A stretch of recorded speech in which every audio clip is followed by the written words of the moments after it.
како иницијативен одбор, што сакавте да постигнете кога ја востанувате манифестацијата? Дали ова можеме да го претолкуваме како начин да се стимулираат младите во нашиот град да спортуваат? Па првата основна цел за организација на настанот е да не се заборави името и постоењето на Игор, а второ секако да се поттикне младите да спортуваат и да водат здрав живот и грижа за својот живот. Панче, градот веќе одамна нема екипа која што се надпреварува во прва лига. Имаме одбојка и футсал, мислам дека сме прва лига. Само два тима. И тоа благодарение на господин Жабев што е во одбојката и на Кире Никсега Баварцето и на Иве Кегимови што финансираат во футсал екипата.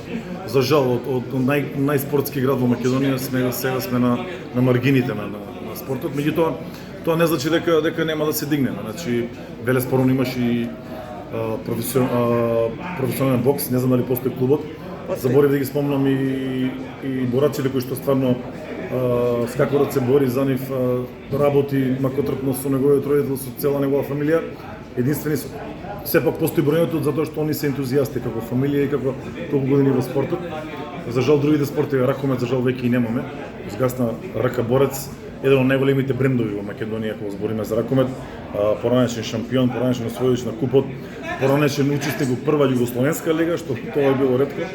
За фудбалот и да не говорам, трета лига е борец, имаме Превалец трета лига, Башкими мислам дека се од Гјаволчиште трета лига и тоа е се што имаме фудбалот. За жал има млади дечиња, има Велес секогаш има потенцијал, меѓутоа мора градот да најде, па и градот, па и бизнис заедница да најдат начин да го дигнат спортот, затоа што самите сме сведоци дека живееме во време на пороци, во време на социјални мрежи и оние, ја да кажам, YouTube глупости што ги гледаат, што се достапни на нашите деца.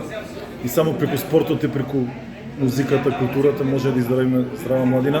Јас го говорам ова како браншен спортист затоа што преку спортот научив да бидам и одговорен, и дисциплиниран и да не кастам, да бидам точен на време секогаш, а тоа е основен, мислам дека основен почеток на секој млад човек за да успее во животот.